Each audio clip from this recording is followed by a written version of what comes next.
work in that.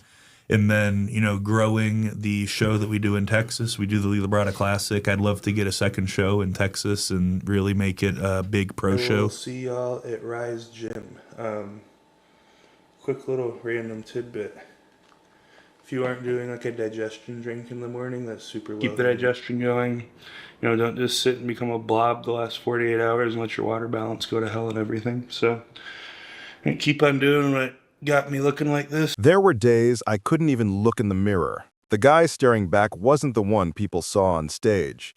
These words from Hunter Labrada reveal what few fans ever glimpse, the raw vulnerability behind the sculpted exterior. Are you enjoying this story about Hunter Labrada? Then help the channel with your subscription. Look, 94.8% of people who watch these videos still aren't subscribed to the channel. If you're part of that group, take the opportunity and subscribe now. It's free, and you'll keep receiving incredible stories of legendary bodybuilders who shaped the sport. Oh, and don't forget, at the end of the video, you'll find more stories like this one. Behind every trophy and every perfectly executed pose lies a journey marked by shadows, familial expectations, internal demons, and physical tools that the camera flashes never capture. The son of bodybuilding royalty who carved his own path through iron and will. And the truth is more shocking than you ever imagined. Born into the dynasty of IFBB legend Lee Labrada, Hunter's destiny seemed predetermined. His father's silhouette cast both a guiding light and an inescapable shadow. At family gatherings, while other children played, young Hunter studied anatomy books. By 12, he was designing workout plans that rivaled those of seasoned athletes. What fans don't know, Lee initially discouraged Hunter from competitive bodybuilding, wanting to protect his son from the sport's darker aspects. "Dad would show me his injuries, his surgery scars, trying to scare me away," Hunter once confided to a close friend. But behind closed doors, Hunter trained in secret, often at 4 a.m. before school. This wasn't rebellion, it was obsession. When he finally revealed his physique at 17, his father recognized the inevitable. The Labrada legacy would continue, but the price Hunter would pay remained invisible to all but those closest to him. The bodybuilding world quickly labeled Hunter the Crown Prince, an heir apparent whose bloodline destined him for greatness. This external pressure crystallized around his relationship with Nick Walker, Chris Bumstead, and other next-generation competitors.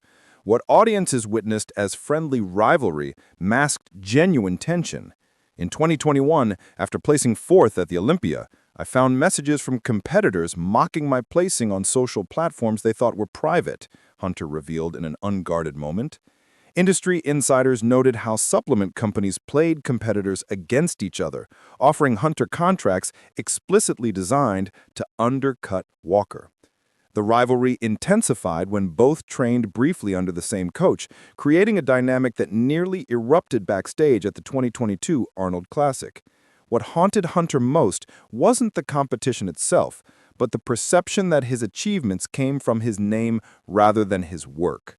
I'd hear the whispers that doors opened because I was Lee's son. Those words cut deeper than any diet or training session ever could. This constant questioning of his legitimacy drove Hunter to extreme measures that would later threaten everything he'd built. Within the Labrada family, Hunter's pursuit created complicated dynamics few outsiders understand. While publicly supportive, Lee struggled watching his son make mistakes he'd warned against. Hunter's mother worried constantly about the psychological impact of the sport's demands. "During prep for my first Olympia, I didn't speak to my father for 3 weeks," Hunter admitted to a training partner. "We disagreed about everything, my water manipulation, my posing strategy, everything. The tension came to a head when Hunter switched coaches against his father's advice, creating a family rift that required professional mediation. Meanwhile, Hunter battled inner demons. Sleep became a luxury during competition preps, with Hunter averaging just 4.5 hours nightly for months. His journals, shared only with his wife, documented episodes of anxiety so severe he sometimes couldn't leave his house. "The person you see in those competition photos is someone else entirely," his wife once explained. "I lived with a different man, one who questioned everything about himself while presenting absolute confidence to the world." Everything changed with the 2022 Olympia. Having placed fourth the year before, expectations soared. Hunter had restructured every aspect of his approach, investing over $150,000 in preparation. The untold story? 2 weeks before the competition, Hunter suffered a partial pec tear during a final heavy training session. Medical advice suggested withdrawal, but Hunter refused.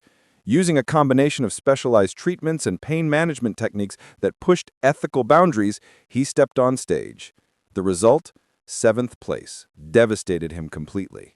Cameras caught his stoic face, but witnesses described finding Hunter alone in the hotel stairwell afterwards, physically unable to stand from emotional exhaustion. That night, he drafted a retirement statement his team convinced him not to post. "I looked in the mirror and saw a failure, not just to myself, but to the entire Labrada name," he later confessed. Today, Hunter approaches bodybuilding with transformed perspective. "After 2022, I had 2 choices. Let it destroy me or rebuild myself," he reflects. This rebuilding included stepping back from competition to found his coaching business, where he now mentors promising athletes with emphasis on longevity and mental health. His supplement line focuses on products he personally formulates, rejecting industry standards for transparency. Most surprisingly, Hunter now works alongside his father on the Labrada Nutrition Board, bringing their approaches full circle. "My father built a legacy of aesthetics. I'm trying to build a legacy of authenticity," Hunter explains. His social media now shows the unfiltered journey, including blood work results, injury rehabilitation, and mental health discussions that break bodybuilding taboos. Perhaps most telling, Hunter recently established a scholarship for young athletes needing psychological support during competition preparation, addressing directly what nearly ended his own career. The true measure of Hunter Labrada isn't found in trophy counts or magazine covers. Are you enjoying this story about Hunter Labrada? Then help the channel with your subscription. Look, 94.8% of people who watch these videos still aren't subscribed to the channel. If you're part of that group, take the opportunity and subscribe now. It's free, and you'll keep receiving incredible stories of legendary bodybuilders who shaped the sport. Oh, and don't forget, at the end of the video, you'll find more stories like this one. It lies in his willingness to transform bodybuilding's culture from within, challenging the very systems that once nearly broke him. In a sport obsessed with external perfection, his most meaningful muscle may be the courage to reveal what lies beneath the surface.